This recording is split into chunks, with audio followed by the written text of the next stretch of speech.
चाणक्य नीति summary part 1। जीवन की वो सच्चाई जो हर किसी को जाननी चाहिए। आइए जानते हैं चाणक्य नीति धीरे धीरे पार्ट बाई पार्ट 1। तो सुनिए चाणक्य नीति। प्रणम्य शीर्षा विष्णुं त्रैलोक्याधिपतिं प्रभं नानाशस्त्रोद्धतं वक्षे राजनीति समुच्चयम्। मैं तीनों लोकों पृथ्वी, अंतरिक्ष और पाताल के स्वामी सर्वशक्तिमान सर्वव्यापक परमेश्वर विष्णु को सिर झुकाकर प्रणाम करता हूँ। प्रभु को प्रणाम करने के बाद मैं अनेक शास्त्रों से एकत्रित किए गए राजनीति से संबंधित ज्ञान का प्राचीन काल से हमारे यह परंपरा रही है कि ग्रंथ की निर्विघ्न समाप्ति के लिए ग्रंथकार अपने आराध्य का स्मरण अवश्य करते हैं। इसे मंगलाचरण कहा जाता है। आचार्य चाणक्य ने भी सर्वशक्तिमान प्रभु विष्णु को नमन करके इस ग्रंथ की रचना की है। विदित हो कि श्री विष्णु पालन करता है और नीति का प्रयोजन भी व्यक्ति और समाज की व्यवस्था देना है। चाणक्य ने अपने इस ग्रंथ को राजनीति से संबंधित ज्ञान का उत्तम संग्रह बताया है। इसी संग्रह को बाद में विद्वानों और जन सामान्य ने चाणक्य नीति का नाम दिया है। अधीत्येदं यथाशास्त्रं नरो जानाति सत्तमः धर्मोपदेश विख्यातं कार्याकार्यं शुभाशुभम्। सत्तमः अर्थात श्रेष्ठ पुरुष। इस शास्त्र का विधि पूर्वक अध्ययन करके यह बात भली प्रकार जान जावेंगे कि वेद आदि धर्म शास्त्रों में कौन से कार्य करने योग्य बताए गए हैं और कौन से कार्य ऐसे हैं जिन्हें नहीं करना चाहिए। क्या पुण्य और क्या पाप है तथा धर्म और अधर्म क्या है, इसकी जानकारी भी इस ग्रंथ से हो जाएगी। मनुष्य के लिए यह आवश्यक है कि कुछ भी करने से पूर्व उसे इस बात का ज्ञान हो कि वह कार्य करने योग्य है या नहीं, उसका परिणाम क्या होगा, पुण्य कार्य और पाप कर्म क्या हैं। श्रेष्ठ मनुष्य ही वेद आदि धर्म शास्त्रों को पढ़कर भले बुरे का ज्ञान प्राप्त कर सकते हैं।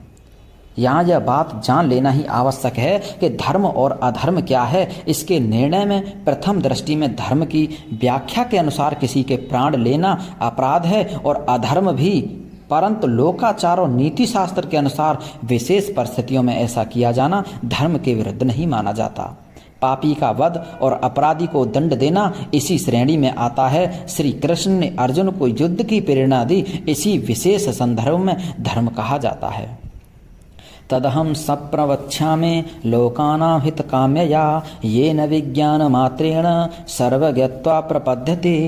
अब मैं मानव मात्र कल्याण की कामना से राजनीति के उस ज्ञान का वर्णन करूंगा जिसे जानकर मनुष्य सर्वज्ञ हो जाता है, जिसे चाणक्य ने लिखा है। चाणक्य कहते हैं कि इस ग्रंथ को पढ़कर कोई भी व्यक्ति दुनियादारी और राजनीति की बारीकियां समझकर सर्वज्ञ हो जाएगा।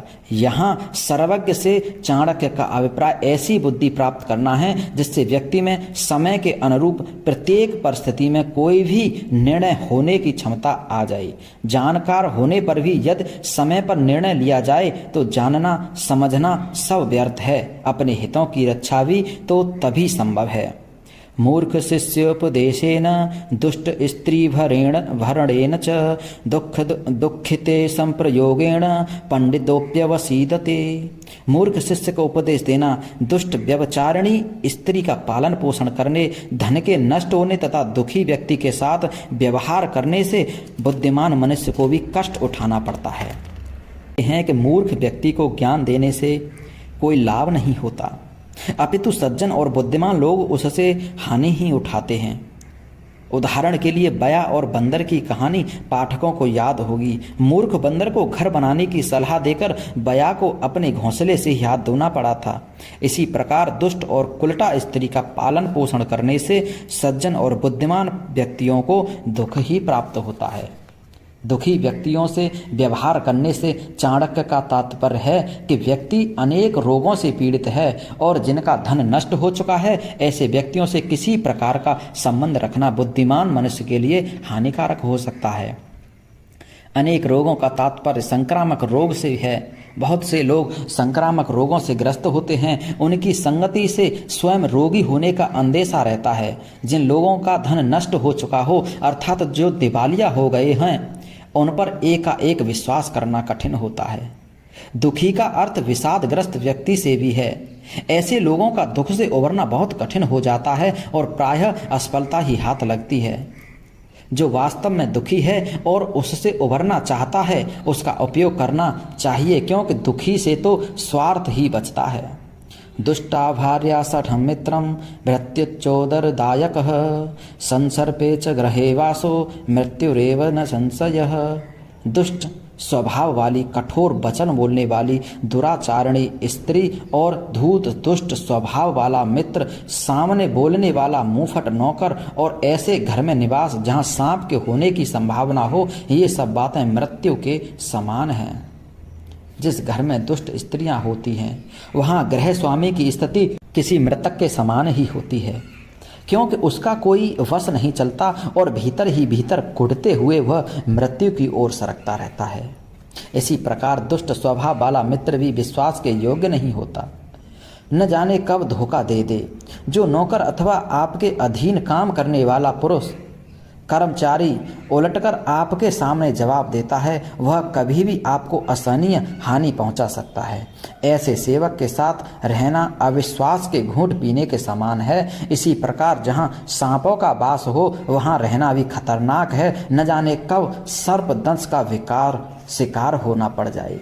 आपदर्ते धनं रक्षे दारान रक्षे धनरेपै आत्मानं सततं रक्षेत दारे रपि धनेरपि। किसी कष्ट अथवा आपत्ति काल से बचाव के लिए धन की रक्षा करनी चाहिए और धन खर्च करके भी स्त्रियों की रक्षा करनी चाहिए, परंतु स्त्रियों और धन से भी अधिक आवश्यक यह है कि व्यक्ति अपनी रक्षा करे। बुद्धिमान व्यक्ति को चाहिए कि वह आपत्ति अथवा बुरे दिनों के लिए थोड़ा थोड़ा धन बचाकर उसकी रक्षा करे, अर्थात धन का संग्रह करे। समय पड़ने पर संचित धन से भी अधिक अपनी पत्नी की रक्षा करनी चाहिए, क्योंकि पत्नी जीवन संगनी है। बहुत से ऐसे अवसर होते हैं जहां धन काम नहीं आता, वहां जीवन साथी काम आता है। इसी संदर्भ में वृद्धावस्था में पत्नी की अहम भूमिका होती है।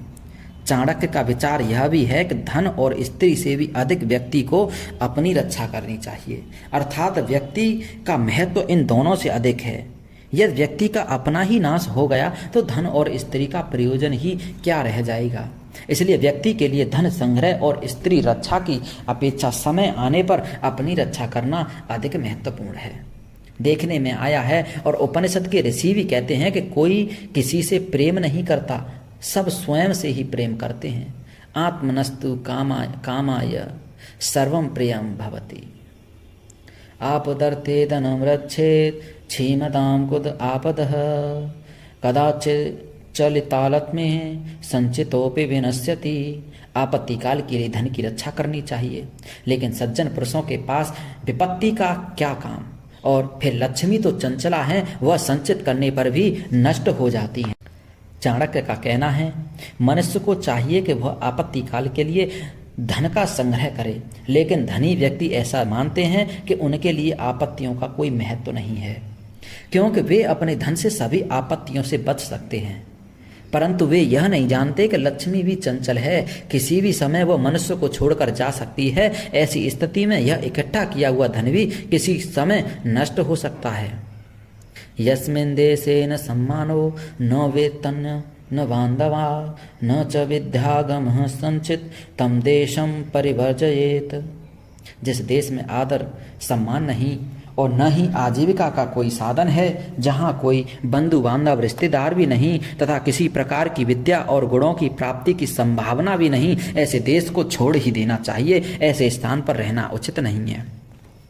किसी अन्य देश अथवा किसी अन्य स्थान पर जाने का यह प्रयोजन यह होता है कि वहां जाकर कोई नई बात, नई विद्या, रोजगार और नया गुण सीख सकेंगे, परंतु जहां इनमें से किसी भी बात की संभावना न हो, ऐसे देश या स्थान को तुरंत छोड़ देना चाहिए।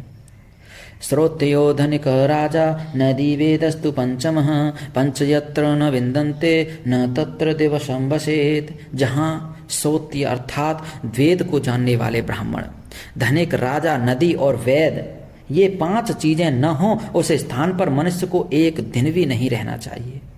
धनवान लोगों से व्यापार की वृद्धि होती है। वेद को जानने वाले ब्राह्मण धर्म की रक्षा करते हैं। राजा न्याय और शासन व्यवस्था को स्थिर रखता है। जल तथा सिंचाई के लिए नदी आवश्यक है, जबकि रोगों से छुटकारा पाने के लिए वैद्य की आवश्यकता होती है। चाणक्य कहते हैं, जहाँ ये पांचों चीजें न हो उस स्थान को त्याग देना ही श्रेयस्कर है।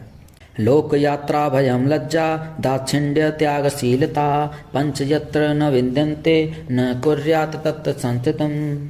जहाँ लोक यात्रा अर्थात जीवन को चलाने के लिए आजीविका का कोई साधन न हो, व्यापार आदि विकसित न हो, किसी प्रकार के दंड के मिलने का भय न हो, लोक लज्जा न हो, व्यक्तियों में शिष्टता उदारता न हो अर्थात उनमें दान देने की प्रवृत्ति न हो, जहाँ ये पांच चीजें विद्यमान न हो वहाँ व्यक्ति को निवास नहीं करना चाहिए।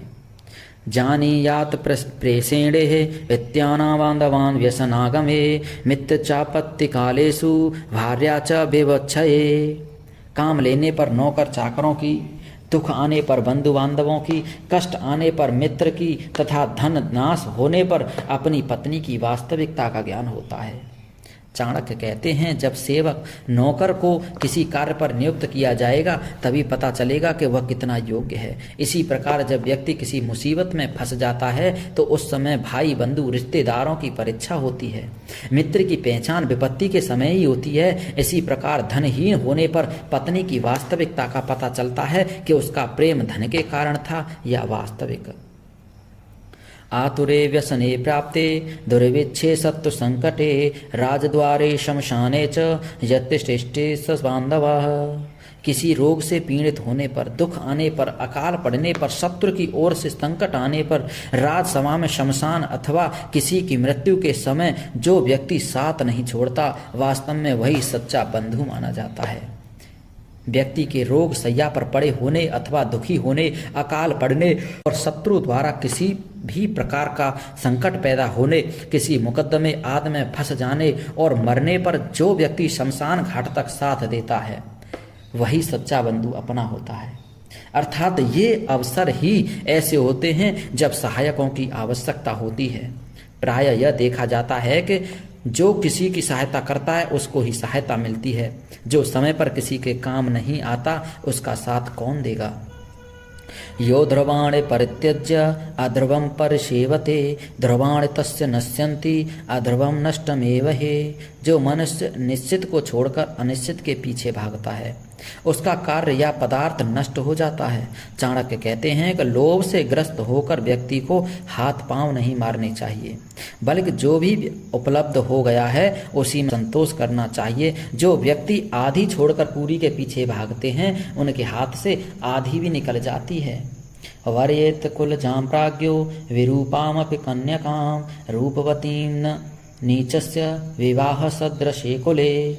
बुद्धिमान व्यक्ति को चाहिए कि वह श्रेष्ठ कुल में उत्पन्न हुई कुरूप अर्थात सौंदर्यहीन कन्या से भी विवाह कर ले, परंतु नीच कुल में उत्पन्न हुई सुंदर कन्या से विवाह न करे। वैसे विवाह अपने समान कुल में ही करना चाहिए।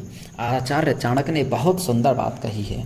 शादी विवाह के लिए सुंदर कन्या देखी जाती है। सुंदरता के कारण लोग न कन्या के गुणों को देखते न उसके कुल को। ऐसी कन्या से विवाह करना सदा ही दुखदायी होता है, क्योंकि नीच कुल की कन्या के संस्कार भी नीचे ही होंगे। उसके सोचने, बीच बातचीत करने या बैठने उठने का स्तर भी निम्न होगा, जबकि उच्च और श्रेष्ठ कुल की कन्या का आचरण अपने कुल के अनुसार होगा। भले ही वह कन्या कुरूप व सौंदर्यहीन हो, वह जो भी कार्य करेगी उससे अपने कुल का मान ही बढ़ेगा। और नीच कुल की कन्या तो अपने व्यवहार से परिवार की प्रतिष्ठा ही बिगाड़ेगी। वैसे ही विवाह सदा अपने समान कुल में ही करना उचित होता है, अपने से नीच कुल में नहीं। यहाँ कुल से तात्पर्य धन संपदा से नहीं, परिवार के चरित्र से है। नखीनां च नदीनां च संगीणां शस्त्रपाणिनां विश्वासो नैव कर्तव्यो स्त्रीषु राजकुलेषु च। नखी नाम अर्थात बड़े बड़े नखों वाले और शेर, चीते आदि प्राणियों, विशाल नदियों, संगी नाम अर्थात बड़े बड़े सींग वाले सांड आदि पशुओं, शस्त्र धारण करने वालों, स्त्रियों तथा राजा से संबंधित कुल वाले व्यक्तियों का विश्वास कभी नहीं करना चाहिए।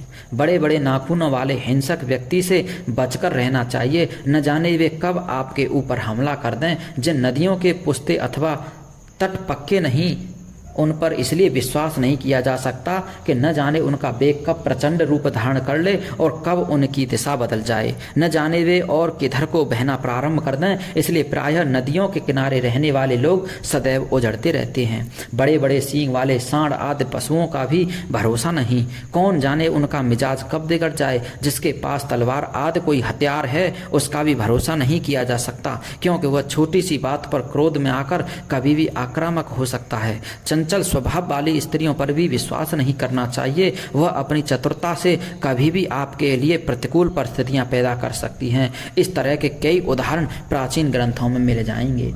राजा से संबंधित राज सेवकों और राजकुल के व्यक्तियों पर भी विश्वास करना उचित नहीं, वे कभी भी राजा के कान भरकर अहित करवा सकते हैं। इसी के साथ वे राज नियमों के प्रति समर्पित और निष्ठावान होते हैं। राजहित उनके लिए प्रमुख होता है, संबंध नहीं। विषादप्यमृतं ग्राहा मेधायादपि कांचनम नीचादप्यत्वमामिथ्या स्थिरत्नं दुष्कुलादपि। विष में भी यदि अमृत हो तो उसे ग्रहण कर लेना चाहिए। अपवित्र और अशुद्ध वस्तुओं में भी यदि सोना अथवा मूल्यवान वस्तु पड़ी हो तो वह भी उठा लेने के योग्य होती है।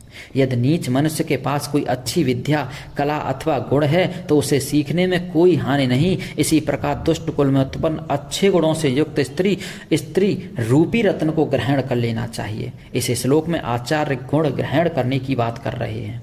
यदि किसी नीच व्यक्ति के पास कोई उत्तम गुण अथवा विद्या है तो वह विद्या उससे सीख लेनी चाहिए। अर्थात व्यक्ति को सदैव इस बात का प्रयत्न करना चाहिए कि जहाँ से उसे किसी वस्तु की प्राप्ति हो, अच्छे गुणों और कला को सीखने का अवसर प्राप्त हो, उसे हाथ से जाने नहीं देना चाहिए।